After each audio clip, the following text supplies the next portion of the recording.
ലോക്സഭാ തെരഞ്ഞെടുപ്പ് പടിവാതിൽ എത്തി നിൽക്കുന്നു.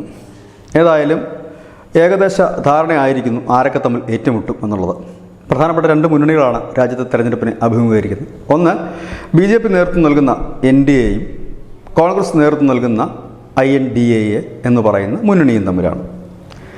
ഇതിൽ ആദ്യം തന്നെ രാജ്യം ഭരിക്കുന്ന BJPയുടെ മുന്നണി സംവിധാനം നോക്കിയാൽ BJP ആണ് എല്ലാം.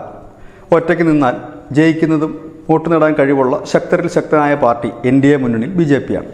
അത് കഴിഞ്ഞാൽ ശക്തനാരെ എന്ന് ചോദിച്ചാൽ ADMK ആണ് എന്ന് നമുക്ക് പറയേണ്ടി വരും. ഒറ്റയ്ക്ക് നിന്ന് സീറ്റ് നേടാൻ കഴിവുള്ള ഒരു പാർട്ടി.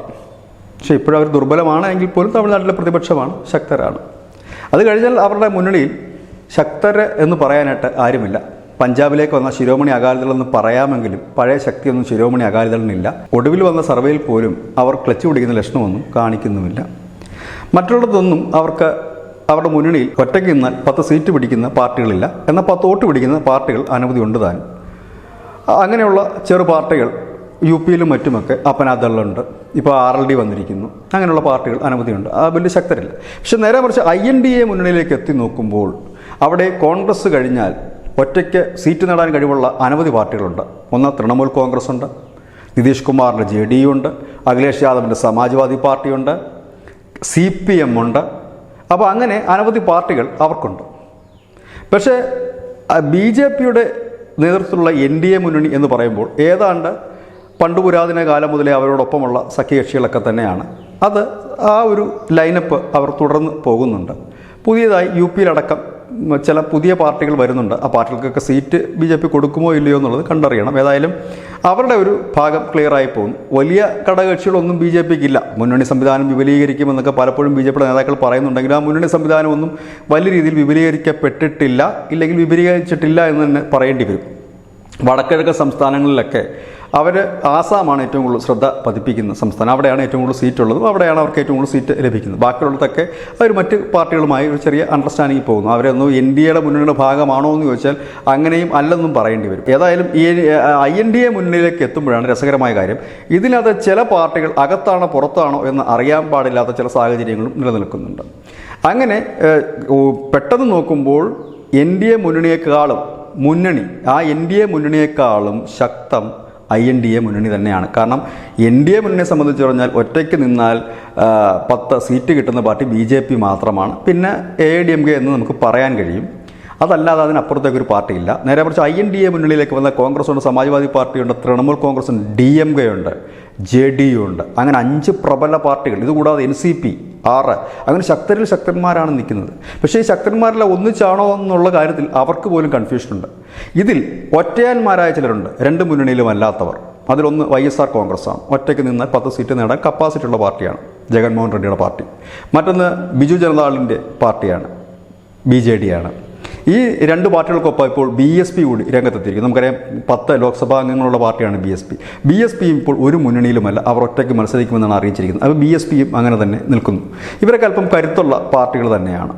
അങ്ങനെയാണ് നമ്മുടെ ഇപ്പോഴത്തെ ലോക്സഭാ തെരഞ്ഞെടുപ്പിന് വേണ്ടിയിട്ടുള്ള കളിക്കാരും ഇല്ലെങ്കിൽ ആ കളിക്കാരടങ്ങിയ ഗ്രൂപ്പുകൾ ഈ രീതിയിലാണ് ഡിവൈഡ് ചെയ്യപ്പെട്ടിരിക്കുന്നത്. ഇനി അവിടെയും ഇവിടെയും അല്ലാതെ എന്ത് ചെയ്യണമെന്നറിയാതെ കറങ്ങി നടക്കുന്ന ചില ഗ്രൂപ്പുകളുണ്ട്, ചില പാർട്ടികളുണ്ട്. അതിലൊന്ന് TDP ആണ്. ആന്ധ്രാപ്രദേശിലെ ചന്ദ്രബാബു നായിഡുവിൻ്റെ TDP. ഈ കുറച്ച് നാളുകൾക്ക് മുമ്പ് അമിത്ഷായെ കാണാൻ ചന്ദ്രബാബു നായിഡു പോയതിൻ്റെ പിറ്റേ ദിവസം വന്നപ്പോൾ ജഗൻമോഹൻ റെഡ്ഡി പൊക്കി അകത്തിട്ടു, ജയിലിലായിരുന്നു. ഇപ്പോൾ ജാമ്യം കിട്ടി പുറത്തിറങ്ങിയിട്ടുണ്ട്. BJP ലേറ്റസ്റ്റായിട്ട് BJPയുടെ ഭാഗത്തു നിന്ന് വരുന്ന വാർത്ത TDPയുമായി സഖ്യം കൂടില്ല എന്നാണ്. അങ്ങനെയാണെങ്കിൽ ചന്ദ്രബാബു നായിഡു 2024 കൂടി ഏതാണ്ട് സൈഡായി മാറും. മറ്റൊന്ന് BSP ആണ്. ഈ തെരഞ്ഞെടുപ്പിൽ കരുത്ത് തെളിയിക്കാൻ കഴിഞ്ഞില്ലെങ്കിൽ ഏതാണ്ട് വട്ടപൂജ്യമാകും. മായാവതി ആനയ്ക്ക് പകരം പശുവിനെ മേടിച്ച് കെട്ടേണ്ടി വരും തൊഴുത്തിൽ. പിന്നുള്ളത് സമാജ്വാദി പാർട്ടിയാണ്. ഒറ്റയ്ക്ക് മത്സരിക്കാനുള്ള നീക്കമാണ് അവർ നടത്തുന്നത്. UPയിലാണ് അവർ ശക്തരായി നിൽക്കുന്നത്. അവർ ഒറ്റയ്ക്ക് മത്സരിച്ച് സീറ്റ് നേടാൻ കഴിയും. 3-4 സീറ്റൊക്കെ നേടുമെന്നാണ് പുതിയ സർവേ ഫലങ്ങൾ പറയുന്നത്. മറ്റൊന്ന് ആം ആദ്മിയാണ്. ഡൽഹിയിൽ അവർക്ക് പ്രത്യേകിച്ചൊന്നും ചെയ്യാനില്ല. 7-7 ഇത്തവണയും BJP നേടുമ്പോൾ പഞ്ചാബിൽ ചില അത്ഭുതങ്ങൾ സൃഷ്ടിക്കാൻ ആം ആദ്മി പാർട്ടിക്ക് ഒറ്റയ്ക്ക് കഴിയും. അവരും മുന്നണിക്ക് അകത്താണോ പുറത്താണോ എന്നറിയില്ല. ഇതിൻ്റെ ഇടയ്ക്ക് ചില കുറുമുന്നണി നീക്കങ്ങൾ നടക്കുന്നു. നിതീഷ് കുമാറും മമതയും ചേർന്നിട്ടുള്ളൊരു കുറുമുന്നണി, അതിലേക്ക് ആം ആദ്മി കൂടി വരുമെന്ന് പറയുന്നു.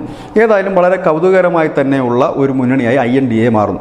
ഇതിൽ തന്നെ ഇവർ ചില സൗഹൃദ മത്സരങ്ങളുണ്ട്. BJPയുടെ NDA മുന്നണിയിൽ പെടുന്ന ഘടകകക്ഷികൾ തമ്മിൽ ഇല്ലെങ്കിൽ BJPയും ഘടകകക്ഷികളും തമ്മിൽ സൗഹൃദ മത്സരം നടക്കുന്ന ഒരൊറ്റ സ്റ്റേറ്റ് പോലുമില്ല. പക്ഷേ INDA മുന്നണിയിൽ സൗഹൃദ മത്സരം നടക്കുന്ന ഒന്നിലധികം സ്റ്റേറ്റുകളുണ്ട്.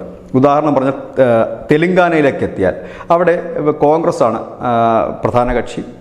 അവിടെ BRS ഉണ്ട്. BRS INDA മുന്നണിയിലാണോ NDA മുന്നണിയിലാണോ എന്ന് യാതൊരു പിടിയുമില്ലാതെ നിൽക്കുന്നൊരു പാർട്ടിയാണ്. അഥവാ INDA മുന്നണിയിൽ ആണ് ഈ ചന്ദ്രശേഖർ റാവു ചെല്ലുന്നതെങ്കിൽ അവിടെ നടക്കുന്നത് ചന്ദ്രശേഖർ റാവുവും ഒപ്പം തന്നെ കോൺഗ്രസും തമ്മിൽ സൗഹൃദ മത്സരമാണ്. കേരളത്തിലേക്ക് വന്നാൽ ഈ INDA മുന്നണിയിലുള്ള പ്രധാനപ്പെട്ട കക്ഷിയായ CPM ഉം കോൺഗ്രസും ഇവിടെയും സൗഹൃദ മാച്ചാണ് കളിക്കുന്നത്. അങ്ങനെ സൗഹൃദ മാച്ച് കളിക്കുകയാണ് INDA. ഒപ്പം തന്നെ ശക്തരായ ചില പാർട്ടികൾ അവർക്കും കൊണ്ടുതാനും. മറ്റിടത്ത് BJP തന്നെയാണ് എല്ലാ റോളുകളും കൈകാര്യം ചെയ്യുന്നത്. അതിലുള്ള ചെറിയ പാർട്ടികളാണ്. ആ ചെറിയ പാർട്ടികൾ എന്ന് പറയുമ്പോൾ ആ ചെറിയ പാർട്ടികൾക്കും ചില പോക്കറ്റുകളിൽ അവർക്ക് സ്വാധീനമുണ്ട്. പക്ഷേ ഒറ്റയ്ക്ക് നിന്നാൽ അവർ ജയിക്കില്ല. എന്നാൽ BJPയെ സഹായിക്കാൻ കഴിയും. BJPയുടെ സഹായമുണ്ടെങ്കിൽ അവർക്കും 1-2 സീറ്റൊക്കെ കിട്ടും.